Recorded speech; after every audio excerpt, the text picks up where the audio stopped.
Welcome to the Author Blur podcast. I'm your host, Eric Maynard.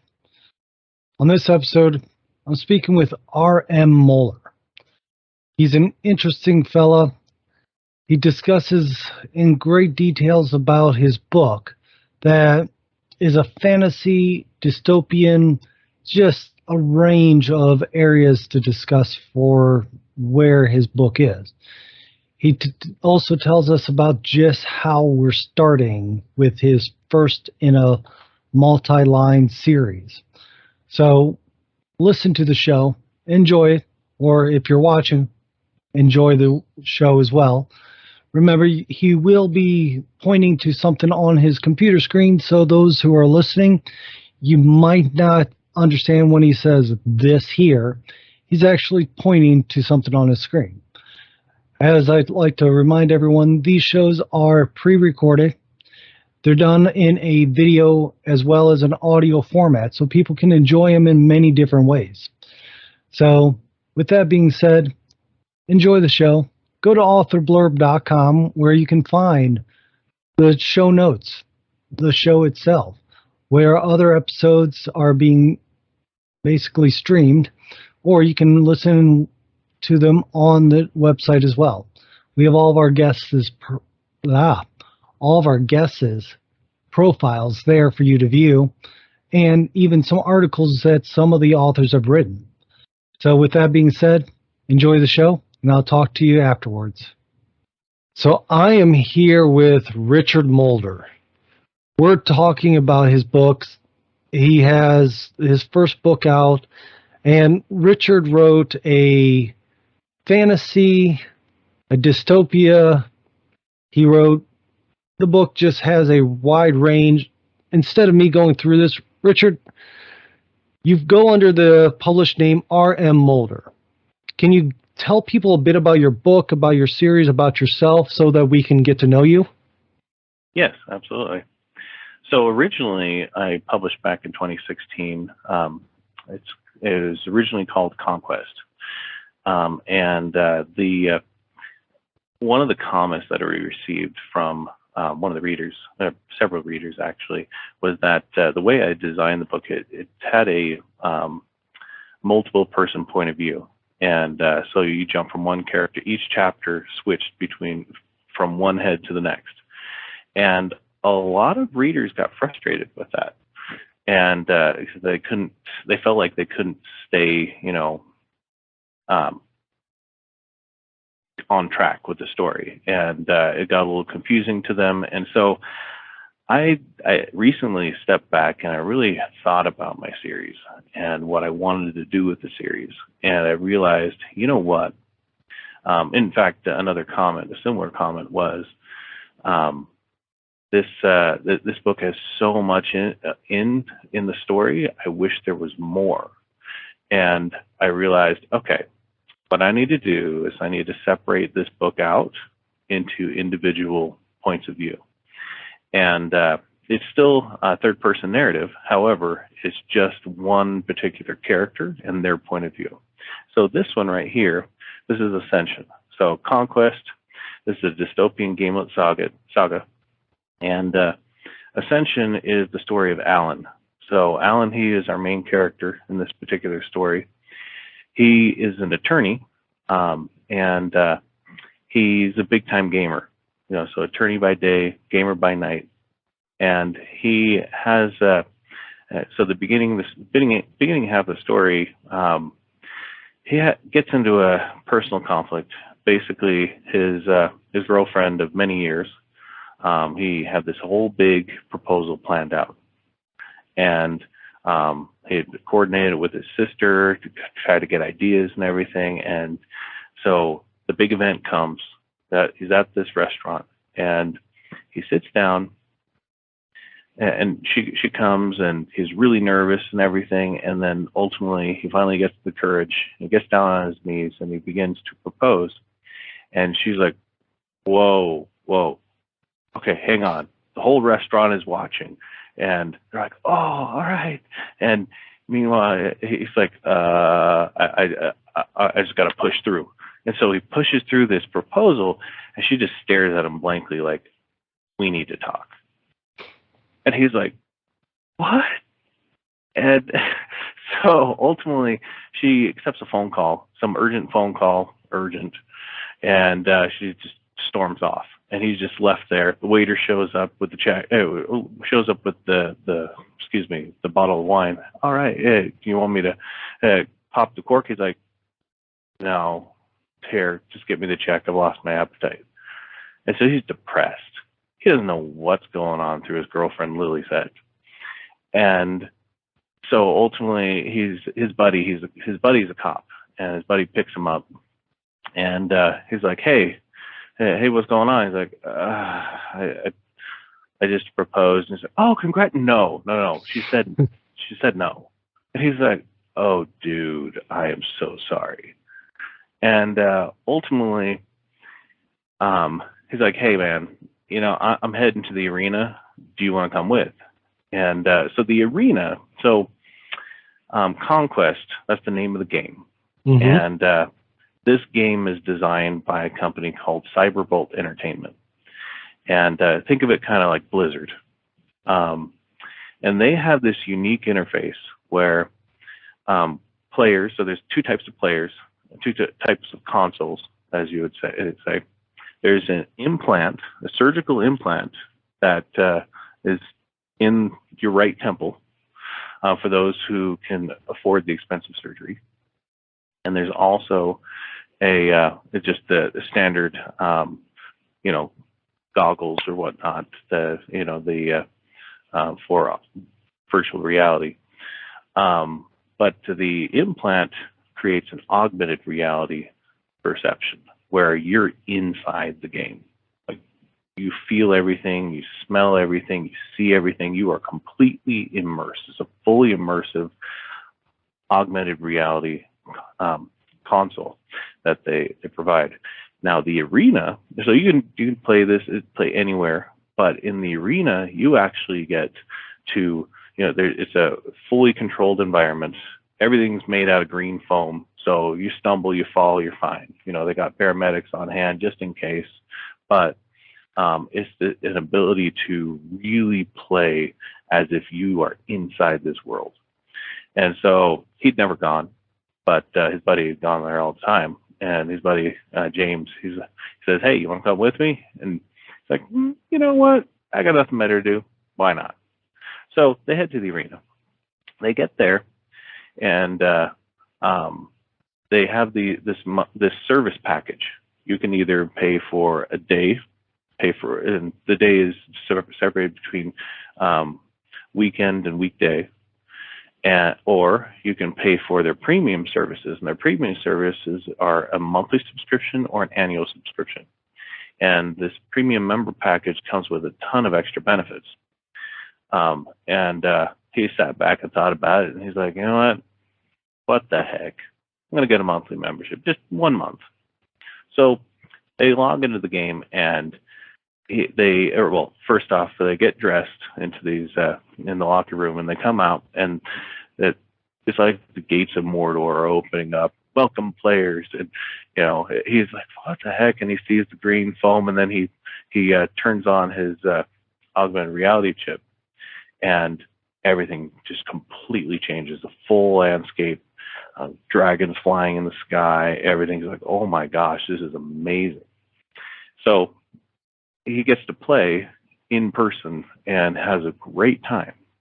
Now, about a couple chapters in, he's fighting off monsters and whatever it be, and he's getting tired. It's been a long day, and his buddy's getting tired as well.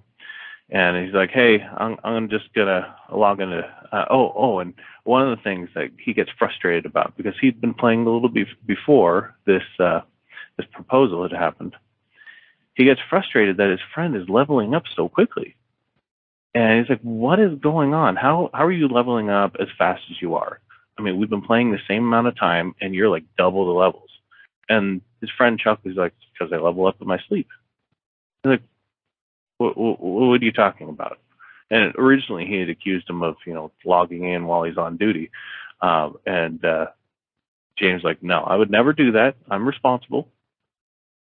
And so he's like, all right, what do you mean in your sleep? He's like, oh, it's one of the premium services. One of the premium services allows you, it's a function called sleep mode. And in sleep mode, your avatar, basically your body is your avatar. In essence, it's kind of a weird concept, but your body acts as your avatar.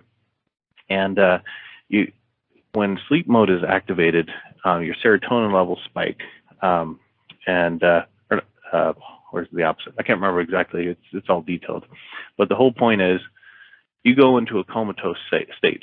Meanwhile, lower level players, meaning people who want to play but don't have the ability to log in, don't have that chip, or they've got an older primitive console, even down to joystick or whatnot. They have the ability to play using your avatar, your body, basically. Okay. But you got to level up at the same time, and it's a controlled environment. That's the whole point. So nothing can happen that's illegal or anything that would harm you in real life. And Alan, he's like, this is crazy. What are you talking about? This is nuts. And his friend calms him down. He's like, hey, let me explain a little further. So when I first joined the police academy, and I started playing games like this, my chief, he wanted me to go to the gym, and I was like, I really don't want to. So I came here to the arena instead. And so while I sleep, I build muscle. I'm working out 24/7, but I'm actually, I'm sleeping through it. So at first I was a little sore, but over time I've built a ton of muscle. So I just, I thought this was a great opportunity for me. And so ultimately Alan's convinced, he's like, fine, I'll try it out. So anyway, while he is playing, he stumbles across this unique artifact. And this artifact, it's a seer stone. And it gives him this unique ability where he can, so when it activates, he can go into a foresight mode. So he doesn't realize it's happening until the alert pops up. We see it. So system alert, Conquest servers have identified a foreseeable outcome. So, and he's like, okay, all right, what's this about? He's continuing to play, and some big, monster gets in the way of some sort, and he's attacking, and he fails. And so then this particular seer stone now activates again, and he's thrown back in time inside the game, and he gets to relive that particular scenario, and hopefully he can figure out a different outcome. And so this is something that this is great. It gives him the opportunity to continue to level up and kind of get back up to par with his friend. Well, his HUD, it's an interface where you can see, for those who aren't familiar, it's a drop-down interface. You can see your different stats and whatnot inside your screen. And he's playing, and at any time he gets a little bit of anxiety while playing, his HUD starts glitching out. Like it starts, getting fuzzy and static, and he's like, what's going on? And he can't see. And he starts to realize that this is only happening when he's got anxiety. And ultimately, and he's had a lot of anxiety about, what happened with his girlfriend, Lily, so ultimately, he knows he has to go into the office the next day. He logs out of the game, and he wakes up the next morning just in a cold sweat. And he wakes up, and he is completely, he has this strange episode where he doesn't realize this, but his eyes were glowing this silver color in real life. And he wakes up. He had this crazy nightmare, and he's like, "Oh my gosh, a large amount of anxiety that happened to him at that moment." He's getting ready for work. Goes to check the news. Not again! His implant is fried. Something has happened to cause his implant to fry. And this is where the story really starts. It really starts to get into depth. Now, granted, in this particular book, this is a little past the midpoint where this scene comes in. And so he's like, okay, that's frustrating. I got to go back to the old school primitive ways to get, he's got to get ready for the day. So he's he's in his car. He's playing this. Now, mind you, this is a combustion engine like we're accustomed to, but this is a rebuilt high-tech sports car. And for the most part, everyone's got electric vehicles or whatever, and so they don't even use combustion engines anymore. So, this is a fully rebuilt, restored vehicle, and he loves it. It's just his baby, And so he's listening to over the speakers, and it's playing his voicemails because he can't log in. He can't listen to them the way he normally would. And he's got a series of voicemails, and it really just shows who he is. And he's got massive amounts of debt. I mean, yeah, he's an attorney, but not a very good one. Okay. So he's got this massive amount of debt, and collectors are hounding him. And then he gets one particular message. Now, this message comes from Jason Bridger. Jason Bridger is an old friend of his from high school. In fact, they went to college together as well at Harvard. And this message is very urgent. His friend says, "I need you to meet me at Buckingham Park in Chicago immediately. Something about one of your clients that's I need to talk to you about. Please meet me. It's very important." And he's like, "What the heck? The last time I talked to this guy, I mean, we had a falling out over the same girl. This better be important." And it happens that his office is around the corner from Buckingham Palace, or not Palace. I keep saying Palace. Buckingham Fountain. Sorry. The park. Yeah, it's yes. The park.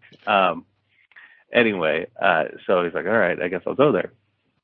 And so he parks his car, he heads over, and he's like, "Jason," because he noticed that the message came only like 20 minutes ago. He's like, "All right, hey Jason, where are you?" And the park is pretty empty.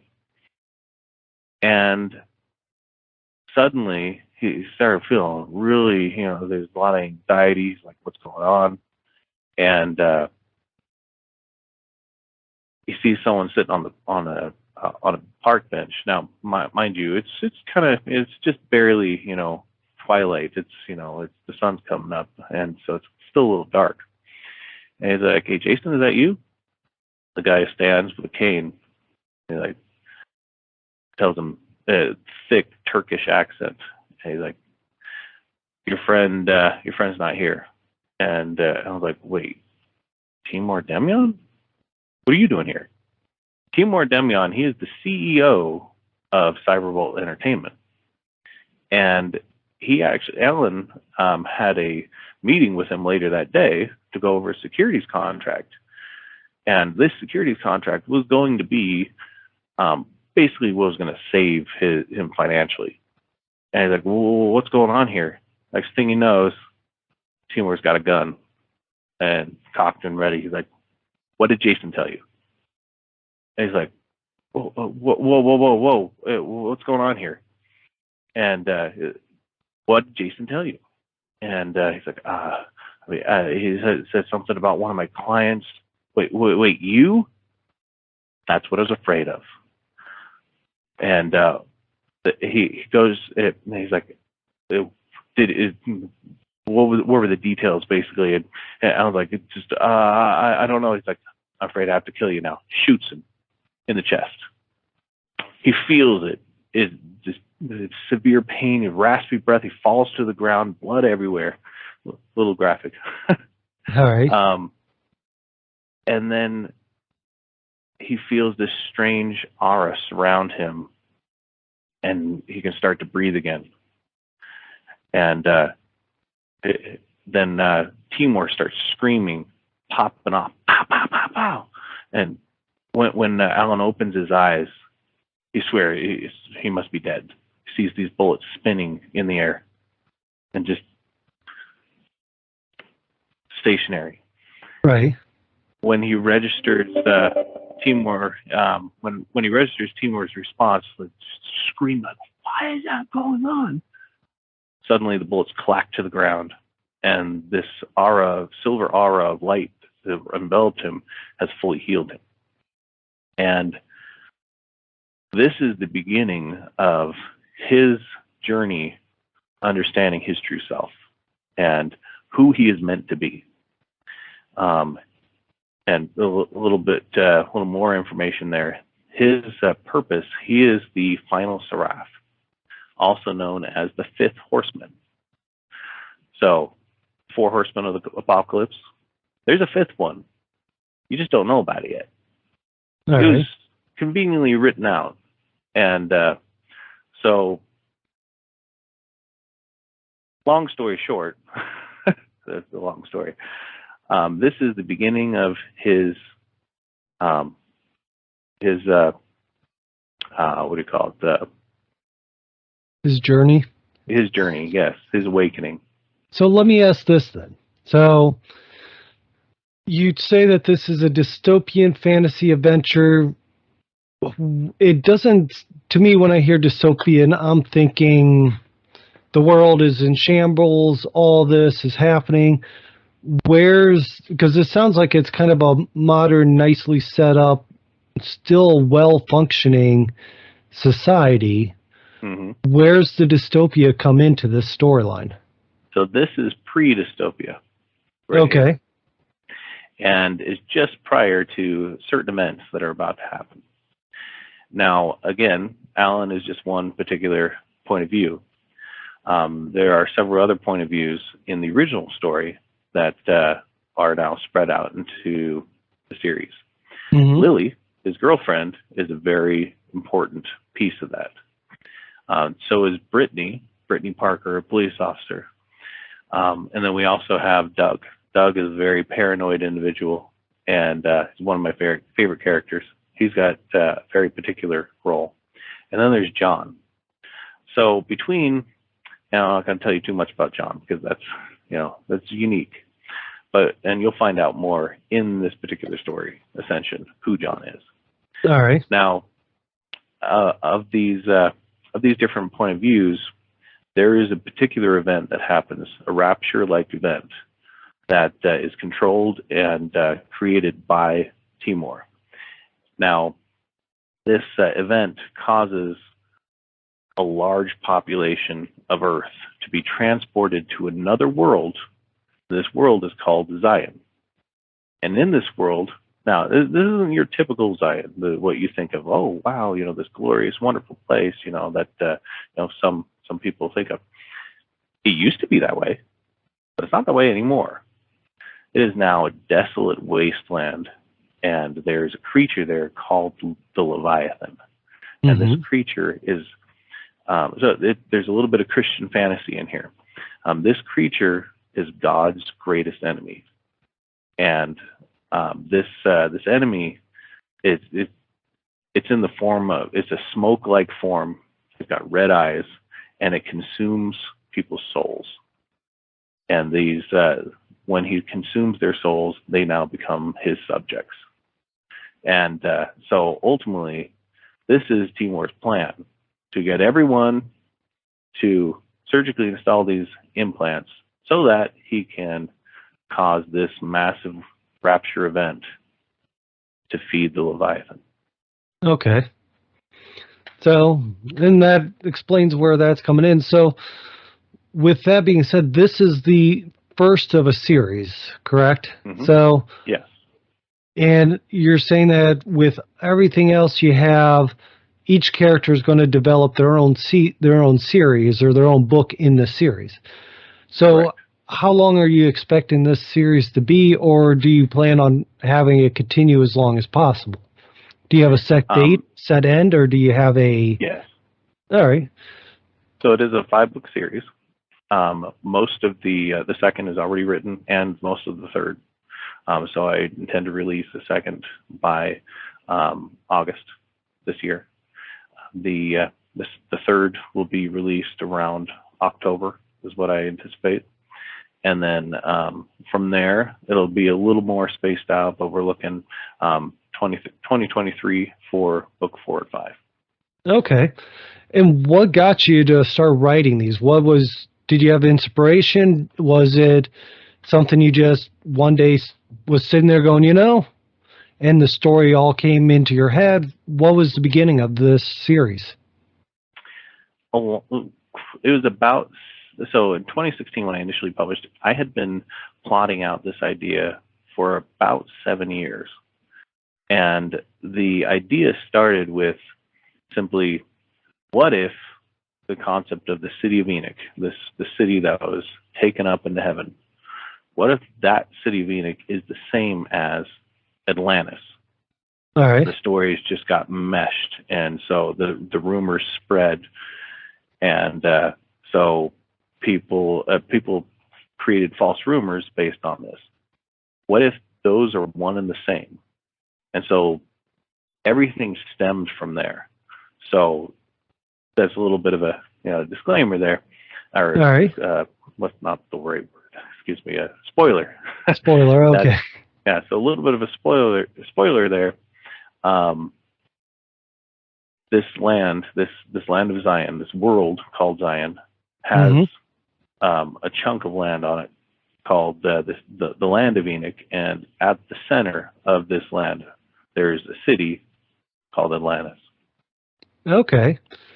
So what got you to figure out the characters? Is there any bit of you in some of the characters? Is it just people or is it just random qualities you found that you felt fit these characters? There's bits of me in every character, absolutely, and parts of characters are friends of mine and whatnot. But overall, I'm a discovery writer. What that means is I discover the story as I'm writing it. So the characters direct me. I understand. And when I started writing, it was called a pantser, and they just recently changed it to discovery writer, just because, to me, I think they did it because it sounds fancier than. So I do the same thing. I write by the seat of my pants, or I discover as I go. So I guess I found that, or I've heard people refer to that as the long form outline, because your first draft is what some people consider your outline, because you have to go back, do a lot more editing. So, but to me, it also brings out a whole lot more surprise and emotions in your writing as you go. So, but each author I found has their set of tools that helps them. When you were writing, what kind of emotions did you end up finding then during the story? Oh, a whole range of emotions. I mean, even down to that particular scene I described of the rejection. I experienced that. I mean, it wasn't exactly a proposal, but I've experienced, girlfriend, throwing something at you. You're just like, it is crushing. It's heart crushing. And then there's other different experiences in there that, excitement, different emotions, just happiness, or, downright fear. So yeah, there's a lot of emotion that went into writing this, and there's a lot of comedy too. Well, comedy is a good one. So let me ask you this about the comedy portion then. What kind of sense of humor do you try to use with your writing? Is it so like I always say, I write with a very sarcastic sense of humor. That's what I was about to say, yes. It's very sarcastic. So kind of the sarcastic, dark humor or things like that seems to be especially in a dystopian type of setting, I imagine that would have to be the standard. So, Oh, yeah. with that, what actually got you to start writing it? What was because you said you were planning it for 7 years. Catalyst. Yeah, so what was the catalyst that was your starting factor? I actually started writing when I was 12. Okay. And this was, interestingly, what started it was I lost I had a knack for writing in a journal. My mother had gotten me this journal, and I'd write all the time. And at some point, I ran out of room. And so I started writing my journal into my computer. And there was a girl that I had a crush on, and I was writing about her, and I was stupid enough to share some of it with a friend of mine, my best friend at the time, not anymore. Right. And he told her about it. And so one day she confronts me. I hear you're writing a book about me. I'm like, what? No. And I panicked, and I didn't know what to do. And so ultimately, I started writing a story that was completely unrelated to her. And it was about an experience I had with a stolen, my stolen violin and orchestra. And anyway, I expanded on the story. It ended up becoming this time travel story and all this stuff. And I gave her a copy, and it wasn't very long. But this is and the name was similar to hers, and she's like, okay, thanks. Well, I'm glad you shared this with me because I'm moving. I'm like, what? Bombshell there. Right. Anyway, I digress. But really, that's where it got me started, and I rewrote that particular story, and I expanded on it, and ultimately it became this detective, mystery time travel story that I published when I was 18, and that was the first time I had published. And it's no longer in print because you're the first thing you write. It's, I don't know if embarrassing is the right word, but you go back and you read, you're like, oh, that's terrible. So I took it back. Understand. But eventually, I might rewrite it. Well, and you can always go back, rework it again if you feel the need of it, but it sounds very interesting. Well, I know that you have a busy day today as well from what we talked about, so I don't want to hold you up too long. So let's do this. I have a profile of you on authorblurb.com, and your links are going to be in the show notes. Where do you prefer people to go find you if they want to contact you, if they want to learn more about your books? Do you have a place you prefer them to go? There's my website. It's rmmulder.com. That's probably the first stop. Otherwise, I'm not very present on social media, just completely frank. But I do have a profile on True Social. It's and you'll find that there. It's RM Mulder, RM_Mulder. Those are probably the primary sources. I don't use Facebook a whole lot. I used to, but it has got to be where it consumed so much of my life, I wasn't writing. I understand. So, yeah. And some social medias definitely will suck you into the point of you're more obsessed about them than you are about other things, but we all make our decisions what we want to do with our time, and it sounds like you rather be writing, which for what you're trying to do is a good idea. So yeah. I do appreciate you being on.